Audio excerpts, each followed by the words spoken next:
अ, ये आज का जो हम टॉपिक पढ़ रहे हैं, हम आर्मेचर रिएक्शन का टॉपिक पढ़ेंगे।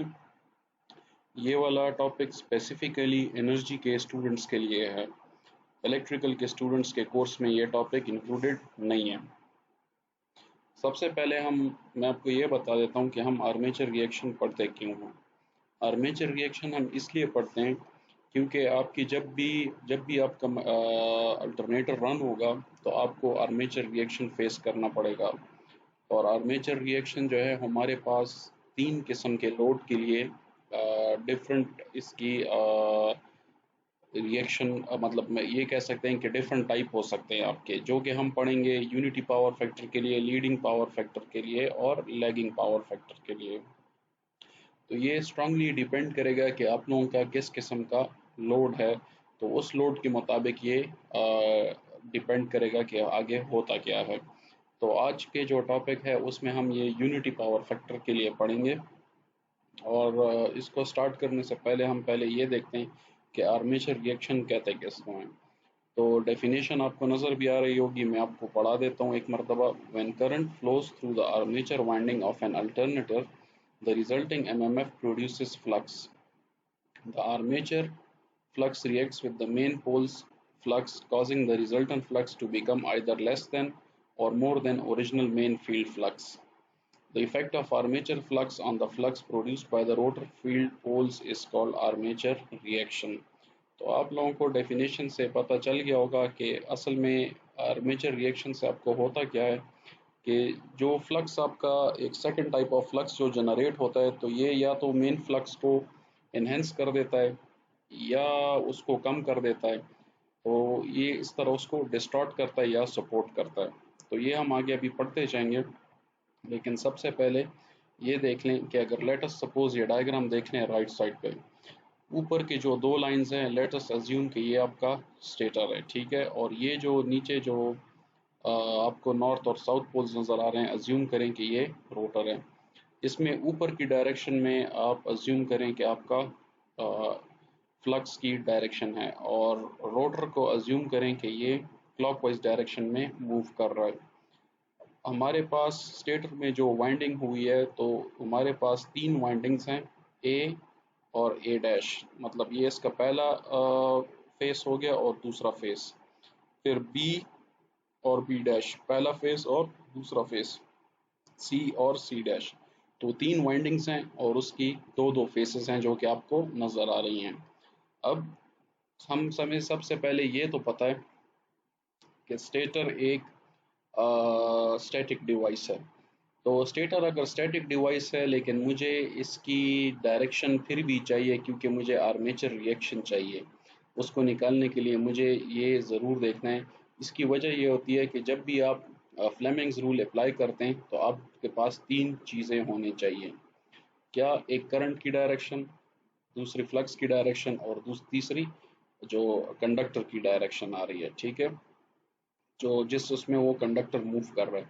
तो अब स्टेटर में अगर मैं ये रूल अप्लाई करता हूँ तो फिर डेफिनेटली मुझे यहाँ पे डायरेक्शन तो निकालनी पड़ेगी। तो अब क्या करेंगे कि हम अज्यूम करते हैं कि अगर सिंस स्टेटर और रोटर ये दूसरे में एक दूसरे में इनका आपस में रिलेटिव मोशन होता है, तो अगर लेट अस सपोज मैं अज्यूम कर लेता हूँ कि रोटर मेरा क्लॉकवाइज डायरेक्शन में मूव कर रहा है।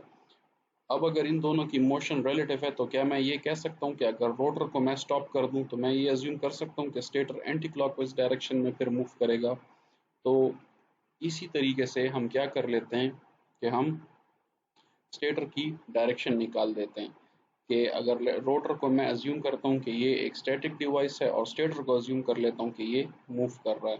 सो लेट मी, अगर रोटर मेरे पास क्लॉकवाइज डायरेक्शन में इनिशियली मूव कर रहा था, तो स्टेटर के अगर मूवमेंट को मैं देखूं तो फिर ये एंटी क्लॉकवाइज डायरेक्शन में मूव करेगा।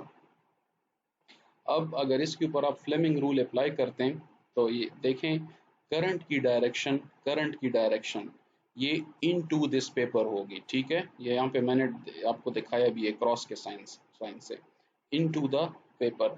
कैसे? आप ज़रा इसके ऊपर फ्लेमिंग रूल अप्लाई करें और आप ये फ्लक्स की डायरेक्शन को देखें, स्टेटर की डायरेक्शन को देखें, तो फिर आप देख लें कि करंट की डायरेक्शन क्या बनेगी। अब सबसे पहले जो हम पढ़ रहे हैं, यूनिटी पावर फैक्टर के लिए। तो देखें, यूनिटी पावर फैक्टर के लिए सबसे पहले तो हमें ये चीज़ याद रखनी चाहिए कि ई और आई मतलब वोल्टेज और करंट आपस में इन फेज होते हैं। तो दोबारा से यही डायग्राम जो हमने ऊपर बनाया हुआ था इसी को दोबारा कंसिडर करें विद द सेम पैरामीटर्स। ठीक है, फ्लक्स की डायरेक्शन ऊपर की है तरफ है।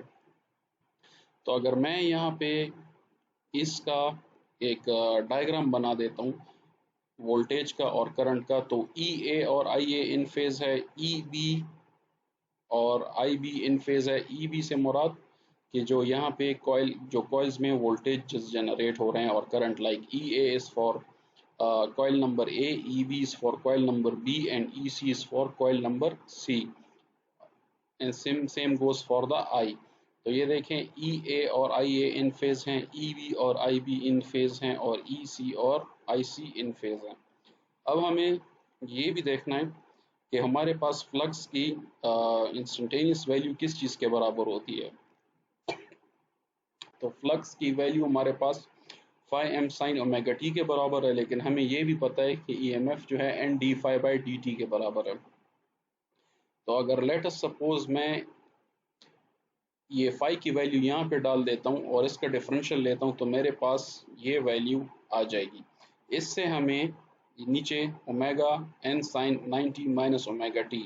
तो इस इक्वेशन को देखते हुए आपको ये साफ नज़र आ रहा है कि ये लीडिंग है। ठीक है, अब इसी तरह लेफ्ट साइड पे देखें, इसके पीछे जो मैथमेटिक्स है ये मैं आपको नहीं करा रहा क्योंकि ये काफ़ी कॉम्प्लिकेटेड हो जाएगा, फिर आपको समझ नहीं आएगी। तो इसलिए इस डायग्राम के लिए याद रखें, जो आई ए होगा वो आई मैक्सिमम के बराबर होगा, जो आई बी होगा वो minus I max into cos 60 के बराबर हो जाएगा, और इसको जब आप सॉल्व करेंगे तो आपके पास -1/2 आई एम आएगा। सेम गोज फॉर आई सी। ठीक है, इस इक्वेशन को अगर आप फर्दर पढ़ना चाहते हैं तो मैं आपको इसकी डिटेल दे सकता हूं, लेकिन इसकी डिटेल आप में मत जाएं। आप लोग, ये काफ़ी मैथमेटिकल है और फिर आप लोग कंफ्यूज हो जाएंगे। ये टॉपिक को मैं काफ़ी सिंपल करके आप लोगों को मैं पढ़ा रहा हूँ। ठीक है, अगर आप इसकी बुक में डिटेल देखें या अगर आप यूट्यूब पे और भी जो लेक्चर्स हैं वो भी आप देख सकते हैं, तो उसमें ये काफ़ी कॉम्प्लिकेट करके पढ़ाया गया है, लेकिन मैंने इसको काफ़ी सिंपल कर दिया आप लोगों के लिए, और कुछ चीज़ें जो हैं उसको हम याद रखेंगे कि ये एज इट इज़ हैं, क्योंकि that will go beyond your scope. ठीक है, तो अभी मैंने ई ए और आई ए के लिए या ई और आई के तो मैंने डायरेक्शंस और वो निकाल लिए। अभी अज्यूम करते हैं कि मेरे पास फ्लक्स की डायरेक्शन क्या आएगी। तो ये डायग्राम भी आपने फॉर यूनिटी पावर फैक्टर आपने ये, अगर इस चीज़ को मैं याद रख लेता हूँ कि मेरे पास यूनिटी पावर फैक्टर के लिए जो फ्लक्स का जो डायग्राम बनेगा वो ये इस किस्म का आएगा। फाई ए मेरे पास हॉरिजॉन्टल में होगा, फाई बी इस साइड पे होगा और फाई सी इस साइड पे होगा। अगर आप इसको लेट्स से फर्दर स्टडी करना चाहते भी हैं तो ये मैं आपको बता देता हूँ आपको कि हमारे पास जो वोल्टेज का जो एंगल होता है ये दैट इज वोल्टेज के एंगल को छोड़ लें, बल्कि इनफैक्ट यहाँ से देख लें आपको पता चल जाएगा कि तकरीबन ये कोई 120 डिग्री के फेस में। ठीक है, लेकिन आपको ये इसकी डिटेल में जाने की ज़रूरत नहीं है, आप इसको सिर्फ यहाँ तक इसको याद रख लें। अब यहाँ पे लेफ्ट साइड से हमारे पास जो वैल्यूज़ आई हैं that is I am minus half I am minus half I am. ठीक है, ये मैंने दोबारा लिख लिए। अब देखें, जो थर्ड डायग्राम है मैं इसको अभी आपको एक्सप्लेन कर देता हूँ कि ये कैसे बनेगा। थर्ड डायग्राम को आपको याद रखने की ज़रूरत नहीं है, सिर्फ फर्स्ट एंड सेकंड डायग्राम आपको बाय हार्ट याद होनी चाहिए। ठीक है, अब देखें, फाई ए की ओरिजिनल डायरेक्शन फाई एम के ही बराबर है। ठीक है, तो ये देखें फाई ए अपनी ही ओरिजिनल पोजीशन में आ गया है। अब देखें फाई बी किसके बराबर है, माइनस हाफ फाई एम। तो इसकी ओरिजिनल डायरेक्शन क्या थी, इस डायरेक्शन में। तो अगर इसको मैं ऑपोजिट ले आता हूँ क्योंकि ये नेगेटिव साइन में आ गया, तो देखें ये नीचे की तरफ आ गया है। और अगर फाई सी की पहली डायरेक्शन नीचे की तरफ थी, तो अगर इसके साथ भी हम नेगेटिव साइन डाल लें तो देखें ये ऊपर की तरफ चल जाएगा। ठीक है, तो ये तो मेरे पास यहाँ से फाइनल जो मेरे पास जो मतलब इसको सॉल्व करके जो मेरे पास डायग्राम आता है वो तो मेरे पास ये आ गया है। ठीक है, अब इस चीज़ को अगर हम फर्दर सॉल्व कर देते हैं, क्योंकि ये मेरे पास 3 फ्लक्सेस आ गई हैं। ठीक है। इसके ऊपर जब डिफरेंट किस्म के मैथमेटिकल इक्वेशंस अप्लाई कर दिए जाते हैं और फिर इसका एक फाइनल रिजल्टेंट फ्लक्स निकाल दिया जाता है कि अगर लेट सपोज एक हॉरिजॉन्टल डायरेक्शन में फाई ऐड कर रहा है, एक थोड़ा सा ऊपर की डायरेक्शन में और एक थोड़ा सा नीचे की डायरेक्शन में, तो हमारे पास रिजल्टेंट फ्लक्स जो है वो किस डायरेक्शन में आएगा। तो इस इक्वेशन के ऊपर जब कॉम्प्लेक्स मैथमेटिकल इक्वेशंस अप्लाई कर दी जाती हैं तो इससे हमें एक रिजल्टेंट फ्लक्स मिलता है जो कि इस डायरेक्शन में आ जाता है। ठीक है, हॉरिजॉन्टल डायरेक्शन में ही होता है लेकिन नेगेटिव एक्सिस में होता है with respect to the original flux, main flux जो कि ऊपर की डायरेक्शन में था, with the magnitude of 1.5 into 5m। मैं शुरू में कोशिश कर रहा था कि इस चीज़ को आपको सॉल्व कर दूं, ये मैंने यहाँ पे लिखना शुरू भी किया हुआ था, लेकिन फिर मैंने इसको हटा दिया क्योंकि आप इस चीज़ को अंडरस्टैंड नहीं कर पाएंगे। This is quite advanced engineering topic. ठीक है, लेकिन फिर भी अगर किसी को डिटेल चाहिए तो आई एम रेडी, मैं उसको डिटेल प्रोवाइड कर दूंगा।